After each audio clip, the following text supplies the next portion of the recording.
Welcome, everyone. We're glad you're here to join us today for our webinar, You're a Mean One, CyberGrinch, Preparing for Security Compliance. I hope you're ready to learn and have some fun along the way. Now that we're headed full steam into the holidays and to the end of the year, it's important to take a step back and really think about your security posture and your security controls. The holidays are a popular time for bad guys, for threat actors to target businesses. And that's because you're generally enjoying the holidays. You have folks out of the office, your defenses are basically at their lowest point over the course of the year. And so today we'll be talking about how we up-level our security approach and ensure that that inevitable incident or breach doesn't actually happen. So joining me in discussing that, I'd like to welcome Chris Arrendale to our session. Hey, Chris, thanks for joining. Hey, thank you very much for having me. So let's roll into intros, Chris. Can you tell me a little bit about yourself and your background? Yeah, so Chris Arrendale, founder and CEO of CyberData Pros. We are a data privacy and cybersecurity consulting firm. We work with clients on preparation for ISO 27001, SOC reports, virtual chief privacy officer services, audits, anything that relates to those services. My background is I've been in the consulting space for over 20 years now. Hard to believe that. Been a long time. Previously focused on email deliverability, privacy, and compliance at a few different companies I've started. And CyberData Pros has been around for a couple years now. We've worked with multiple clients around the globe, and of course been fortunate enough to partner with BreachRx and work with you guys quite a bit. So looking forward to this conversation. Thanks, Chris. Yeah, we're really glad that you're here. Your expertise is perfect for this conversation. So, as for me, I'm Matt Hartley. I'm the founder and chief product officer at BreachRx. We have built a SaaS platform to help companies deal with incident reporting and response. My background, I've got 24 years or so in cybersecurity, a lot of different roles, the offensive side, the security side, cyber threat intelligence, and really focused on the full gamut of protecting companies, protecting data, and protecting businesses. So yeah, that's let's get rolling. So let's start off and review quickly what we're talking about today. So first off, we're going to focus on how we got to today, like the rise of security compliance, where it came from, and what we face when we look at compliance. From there, we're going to start off rolling into for those of you that are working on your cybersecurity program, whether that's building one from scratch or improving one that you've built already. We're going to give you some key insights on ways to up-level your approach there. And then ultimately, we'll roll into talking about compliance frameworks, how you get ready for an external audit, how in particular some frameworks might fail you in one key area, incident response. And then I'm excited to talk about the dreaded cyber exercise. It's funny, Chris, when we talk to folks, how much people fear that wait till the last second to do that. And so I'm excited to talk about that. So as a note for the attendees, feel free to ask questions in the chat at any point, and we'll cover those as best we can along the way. So starting off, let's talk about how we got to today. So you can see this sort of spaghetti list of different cybersecurity frameworks that are out there. And this list is only growing. These are getting updated, more are getting added. And a lot of folks really don't know where these came from. And so it's nice to go back and think about over the last couple of decades, the immense number of incidents and breaches that have happened. And everybody now pretty much in the US has gotten at least a letter or two with free credit monitoring because of incidents. And so the proliferation of threats that's happened over the years has basically led to well over half of all companies, according to some accounts, having suffered a breach of some kind in their history. And so because of that, there's been a couple of drivers for these types of controls. The first is governments. Governments have stepped in and said, hey, companies, you got to do better. They put laws into place that require better security. And but another key driver has been businesses. So businesses want their suppliers, they want their partners to have good security because it reduces their risk of a business impact. And so, that has led to a rise in these frameworks where companies can use these to validate their, their partners' posture. So these frameworks are great. They offer a series of best practices, and some are voluntary and some are externally audited, meaning someone was going to come in and verify that you're compliant with that framework. And so, overall, I just want to emphasize that word verify. That's really key here. The key is not necessarily that, that you're building or that you have good controls. The point is that you're verifying what you've done already. And so I think that's a great segue. Chris, I know you've been helping companies for a long time, as you mentioned, with their compliance. And can you fill us in on how people are approaching that right now? Yeah, I think, just like you said, it's the world is changing. Governance, companies, brands, right? They really care about what's happening with the data that they store, the data that people are accessing, of course, their systems, right? So, the current state, right, is a lot of manual audits, a lot of Microsoft Excel, a lot of Microsoft Word documents, right? A lot of manual things that are happening. People are using, random calendars to keep track of things they have to do. Cloud compliance companies making the audits more streamlined. So there's a lot of players out there in the field that offer different types of services that help you prepare for ISO 27001, a SOC report, anything related to PCI. I think that's been a huge thing that's happened in the space. This concept of readiness versus execution. I think as you mentioned, right, sitting in front of an external auditor, oftentimes, he or she will ask for certain documents or ask for certain screenshots or evidence, which is great, right? You're ready, but how are you executing? How are you actually doing those tabletop exercises? How are you testing your DR plan? How are you actually making sure that you have the right amount of cybersecurity insurance? So a lot of that is sort of the execution piece. And then just gaps in operationalizing, right? So we do see gaps as it relates to individuals that are qualified, are certified, have the experience to execute. We do see gaps related to things like policy documents. We see gaps related to, like you said, some of the automation, right? So again, some more manual effort. But again, those unknown risks can really damage. I really kind of focus on the reputation piece, right? Because, if you're a trusted brand and there's a data breach, right? And like you said, you get a letter in the mail that says, hey, here's 90 days, 180 days of free credit monitoring. That brand's reputation is damaged, right? Because they're now seen as that the data's been leaked or stolen.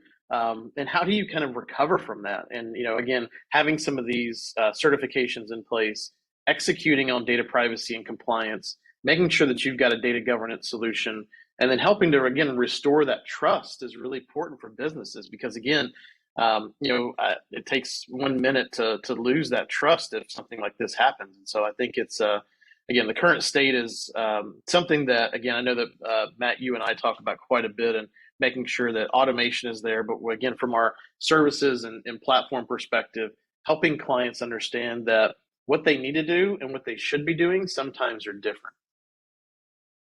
Yeah, it makes a lot of sense. So one of the places that we can start with is voluntary frameworks. And I think we can have a little fun here along the way and, talk about and use our theme of the cybergrinch. So many people here still to this day approach security from a technology standpoint, throwing that acronym soup of acronyms that security professionals love, like EPP and XDR and DLP, throwing all that technology against the wall and hoping something sticks.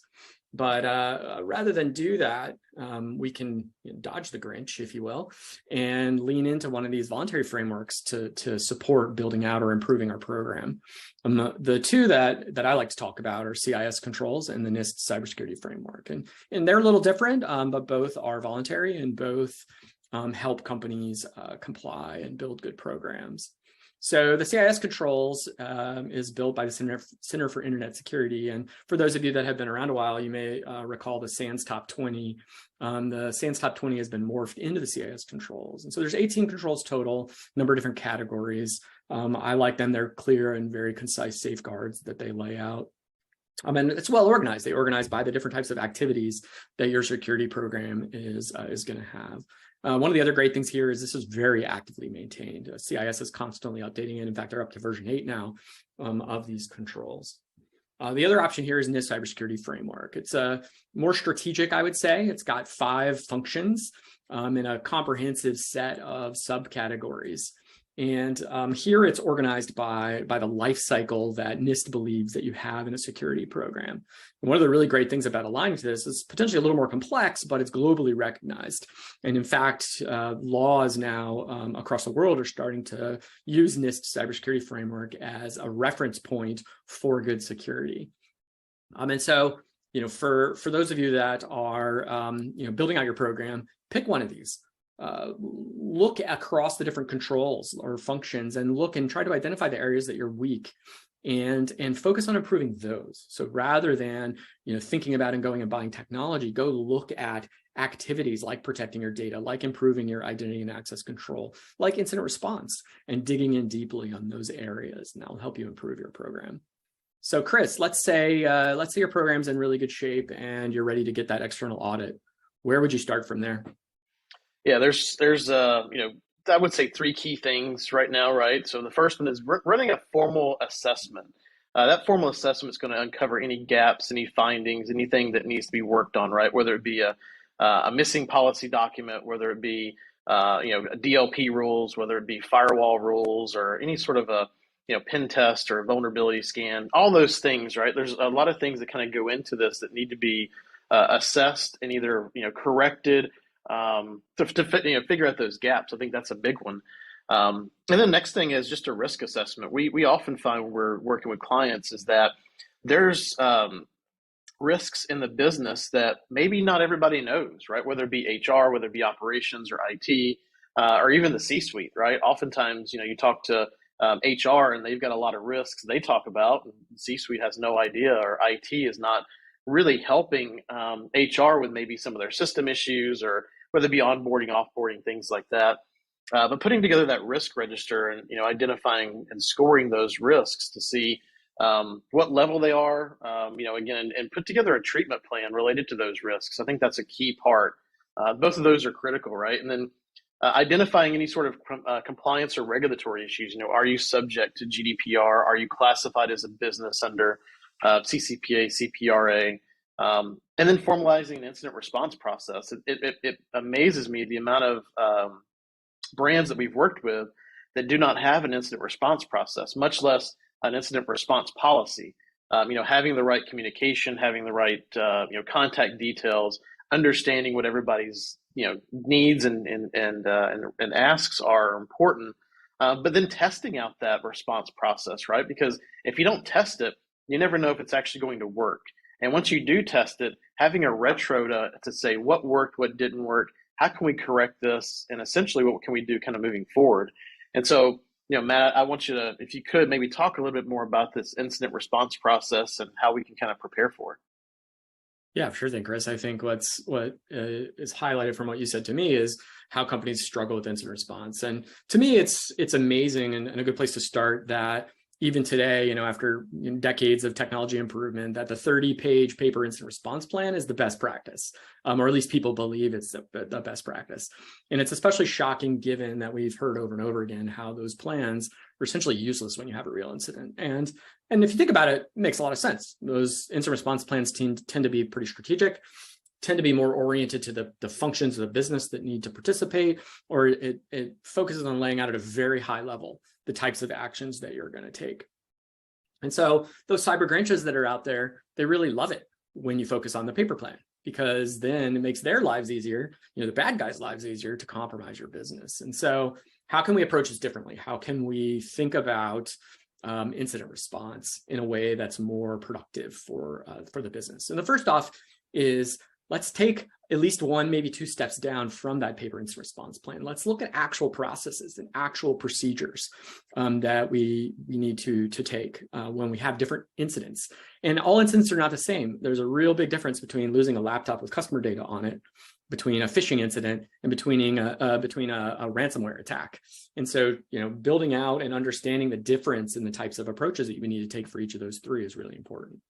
Another thing that's really important, excuse me, is building out a central system of record for your business that keeps track of all this for you, that keeps that record for the auditors, keeps that record for regulators if they come into play, and basically allows you to show that you have a good process, that it's repeatable, that you're on top of things and protecting your business.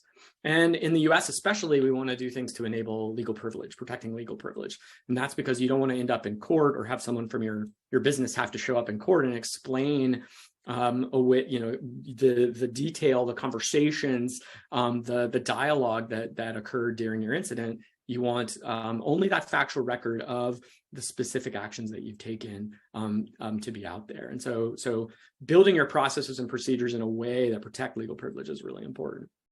And so beyond that, what are some things that are commonly missed here in incident response? Well, one, you talked about it some already, is regulatory coverage. So there's 180 laws in 120 countries now that cover data protection, cybersecurity, and privacy. And so understanding how they play a part in incident response is very key in terms of making sure you have a good response and that you're covering all the things you're supposed to by law. Speaking of law, the next thing is law enforcement. And so there, understanding who to contact and when matters greatly. And it matters where you are, it matters where your employees are, it matters where the data is, it matters where your customer is. So it isn't just as simple as like, well, I've got my data stored in the EU, so GDPR is the only thing that applies. Or, and so that I only need to contact the law enforcement in a particular country in the EU. Understanding where your customers are and the laws that apply to those is very important. And that will also help you understand which law enforcement agencies that you need to contact or potentially need to contact if you have an incident. And that decision-making process is another set of things that as a business you really need to understand. Finally, something that's often overlooked is third-party requirements. So as I mentioned earlier, partners, companies you're supplying, they're the ones driving a lot of these frameworks. And so understanding who you need to contact by contract, what your cyber insurance policy says, and if you need to contact them, there's a whole bunch of companies that surround your business that may require you, if you've signed a contract with them, to notify them if you have an incident. Most folks are overlooking all that. Most folks approach an incident as security only, and then have a very poor response when they have an incident. Last is that dreaded, cyber readiness exercise that we talked about earlier. And there's a lot that we can do there to help as a business prepare for an incident response. So don't let the Grinch trick you into a paper exercise. This is what everybody likes to do, like to get around a table and pretend that they're having a real exercise and really just have a conversation. It's really easy to run one of these and it shouldn't stress you out. One of the great things about running a real productive exercise is it's been shown to save over $2 million from the average cost of $4 million of an incident. So literally you're talking about a 50% savings. So you can go tell your boss, tell your business, hey, I'm going to save you 50% of the cost, millions of dollars from a single incident if we just run this one exercise at least once a year. And so how do we approach this so that we're not worried about it? The number of folks that I've talked to that wait till the very end of their audit timeframe to run these because they're so worried about it. Let's just take it off the table. So one of the ways to do that always happens. Yeah, it really does. It's remarkable to hear how many people do that. And so one of the easiest things to do is just keep it simple. Don't overthink it. There are very productive, large, complex exercises that you're probably going to want to run with your entire business as you build your business and your program out.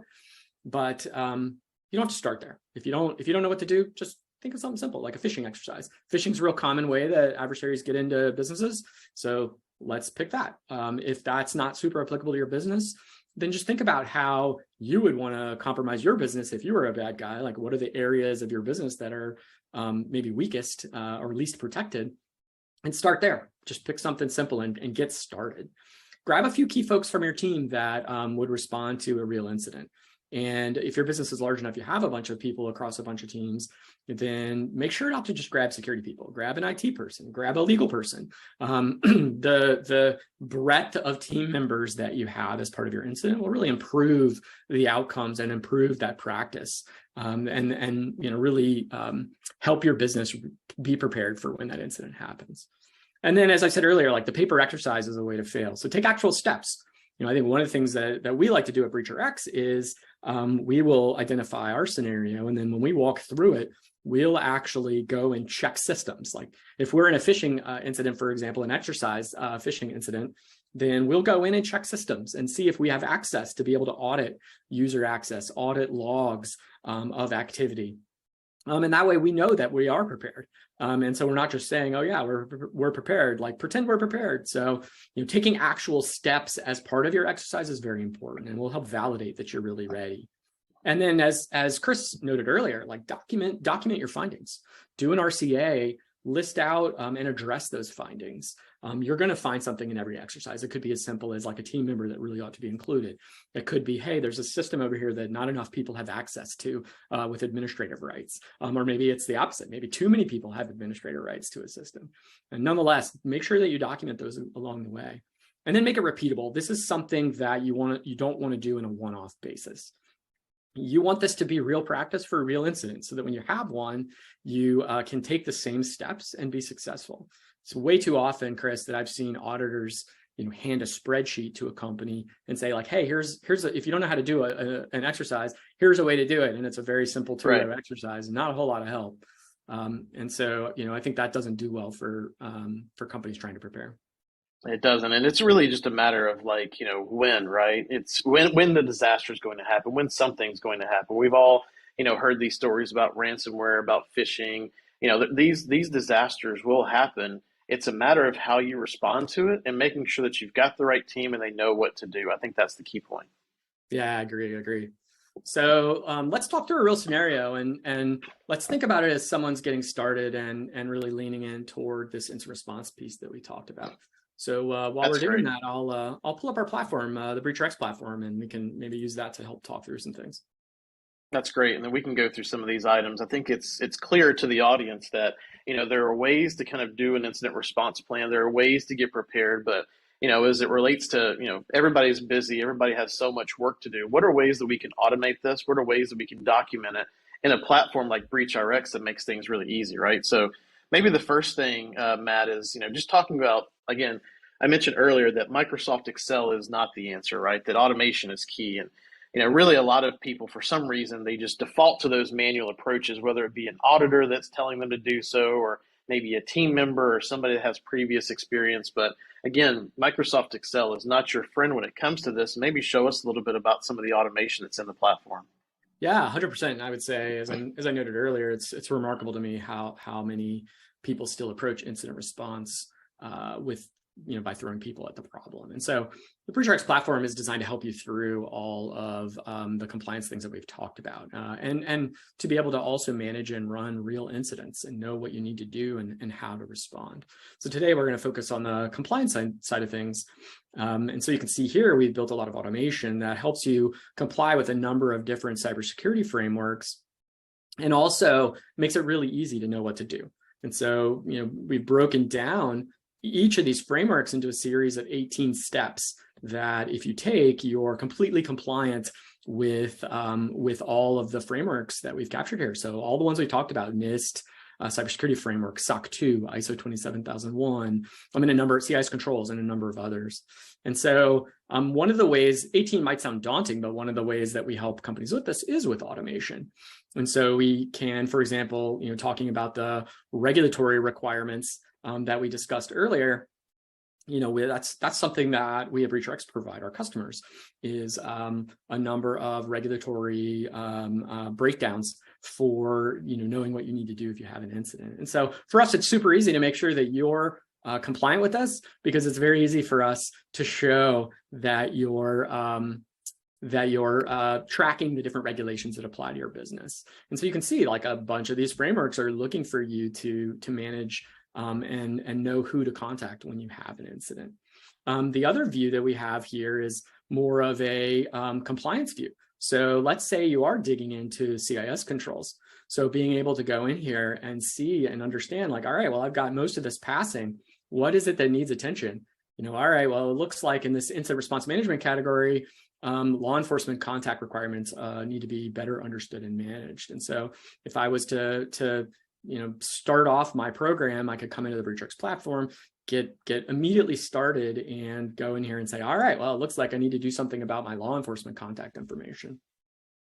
And here, what you can see is the instructions on what to do. And so, going over and making sure that you're tracking the law enforcement contact information appropriately and just tagging that with the right tag. And here it's pretty simple, it's law enforcement. And so bouncing into that list of obligations and looking for a law enforcement contact, and we provide some of these as well. So for example, here in the US, there's 3 different departments within the US government, or 3 different agencies within the US government that work on cyber incidents. And so helping companies understand that who to contact if they have an incident, contacting the Department of Homeland Security and knowing how to do that and when to do that is a really key piece of our platform. Yeah, I think that's great, Matt. I think it's good to show that, right? And again, talking about that automation piece. There's also, again, I think one thing that as we work with clients, it's having a list of, tasks to avoid, that unnecessary work and to streamline what's happening, right? Whether it be collaborating with others, whether it be documentation and so forth. And so maybe you could show just a little bit of how BreachRx auto-generates those tasks. For sure. Well, I just showed you how some of those tasks come, like those law enforcement tasks. And I think one of the things that I could show quickly is, an example of an incident.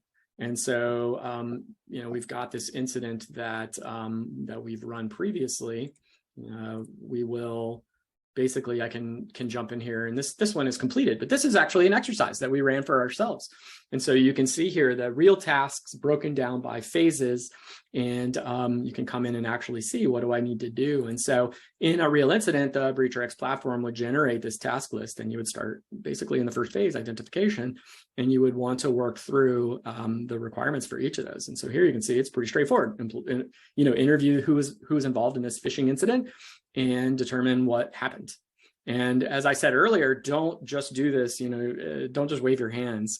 So actually come up with a real scenario and document it like you would a real incident. So you can see here, one of my colleagues went in and documented what our scenario laid out in terms of what our, quote unquote, intern Bob ran into with the cybergrinch doing an Intuit fish. Mm-hmm. Cybergrinch is everywhere these days. Absolutely.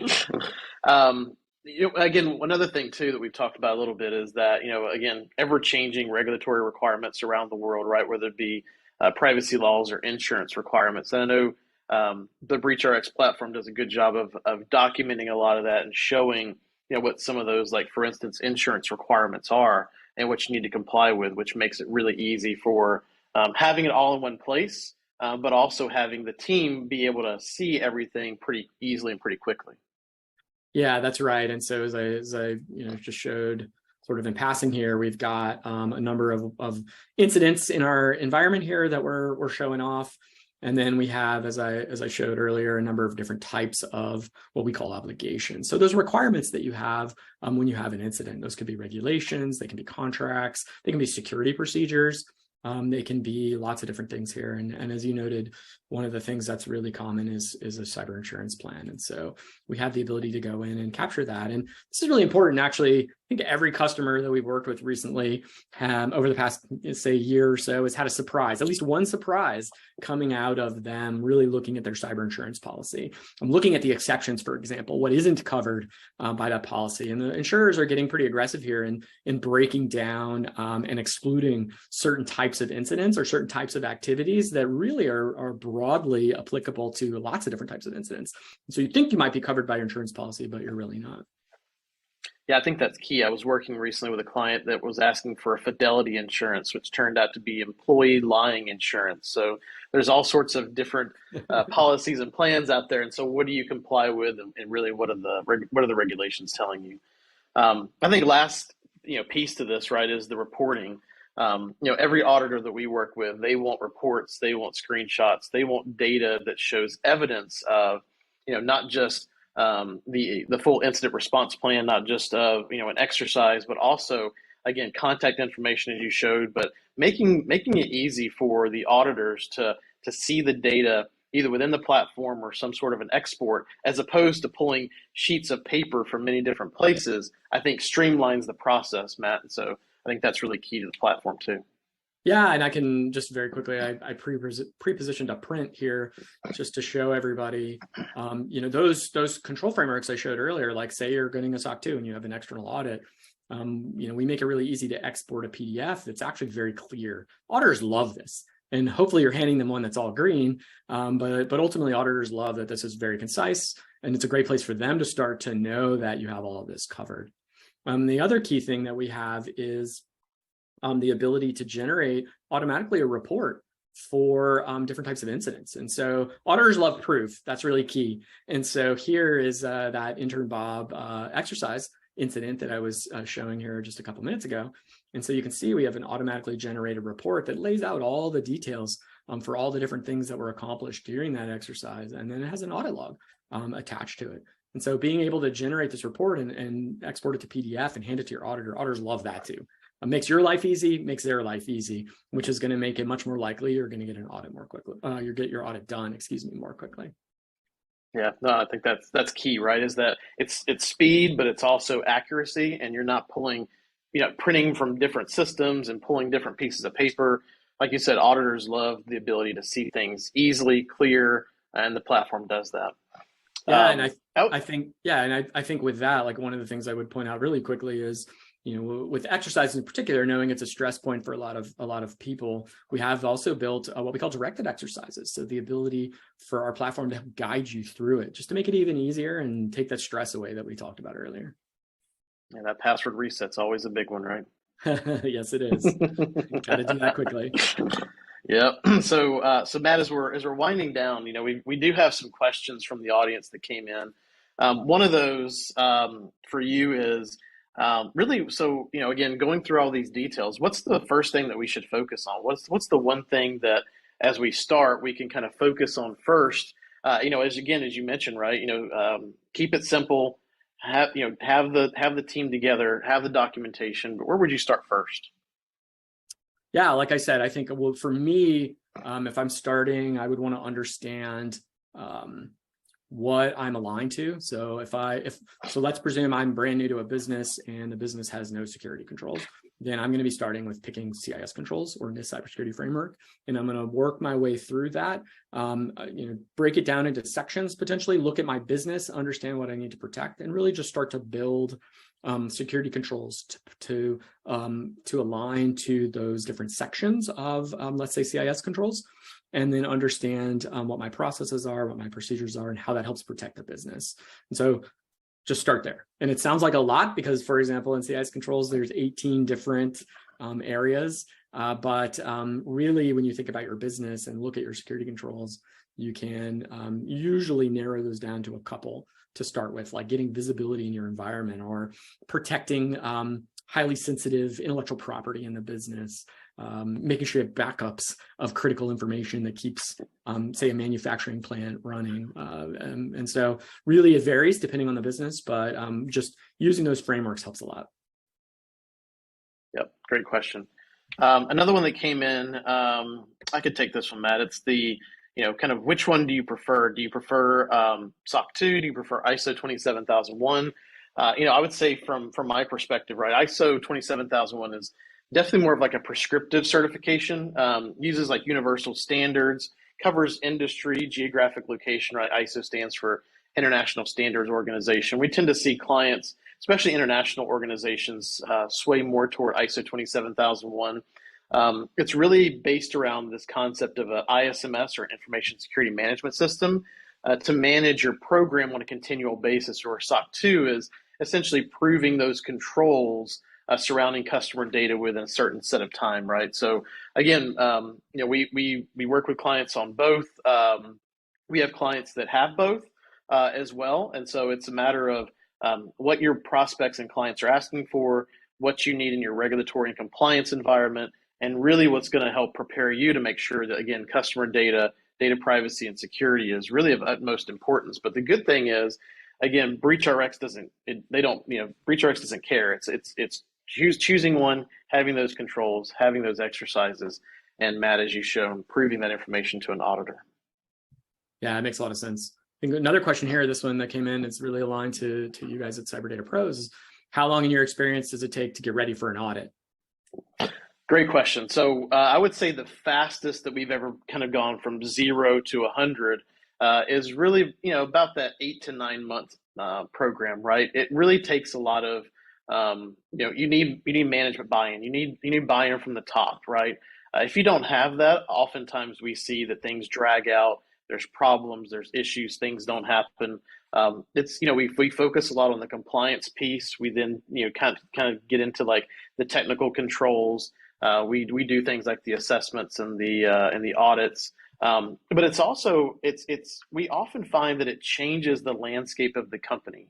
When we start working with a company or a brand in the very beginning, they don't care about passwords. They don't care about restrictions. They don't care about a lot of things. And it's great to see as we put in a lot of these controls and policies and roll out change management, how the organization just matures, right? Everybody kind of gets on the same page. Everybody understands that security and compliance is really important, because again, if you don't have that, you could lose the business, which means that employees don't have jobs, which means all sorts of bad things, right? So I often tell clients just to budget a year.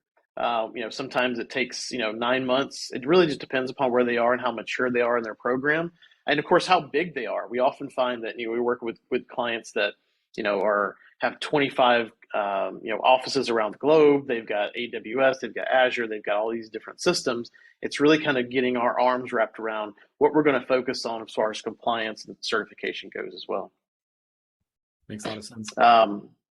So one last question that came in too as well from the audience. Matt, at what point should we dive into incident response? What area or how long into, let's say, a program should we really dive into incident response? Yeah, it's a great question. And it really depends somewhat on the business and the type of business that you're running. But I would say, I think besides companies throwing people at the problem too much, I would say that people tend to, companies tend to hold off and wait on incident response much longer than they ought to. It's kind of shocking to hear from outside counsel law firms that specialize in incident response how many companies are not prepared for incidents, including some really large ones, like ones that are very well funded. And so what I would say is look at your ability to understand the data that you have and your ability to understand your operational environment. You got to have some foundation to work from. So if you can't see the bad guy at all, then you're not going to ever think you have any incidents.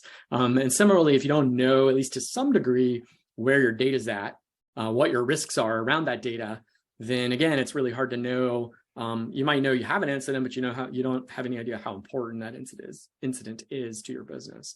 So I think the first one, you have to have some visibility, and then having at least some level of awareness of the data that you're protecting, is important. But once you get kind of those two knocked down, I think it's very important for a business to really lean into incident response and really understand, because incidents tend to be some of the most high risk things to happen to a business, with some of the largest impacts. You lose, brand. Can't think of the word. Basically, you lose the appreciation for your brand. You lose customers. You end up having to notify. You end up making the news in some cases. That's all stuff you don't want to have happen. And so incidents being such a big impact definitely should be started earlier. And it's very easy, hopefully, that we showed you to lean in and at least get started, get some foundations down, know at least what you would do for different types of incidents, know who you would contact, and then roll from there. Start to expand out and really build out your program.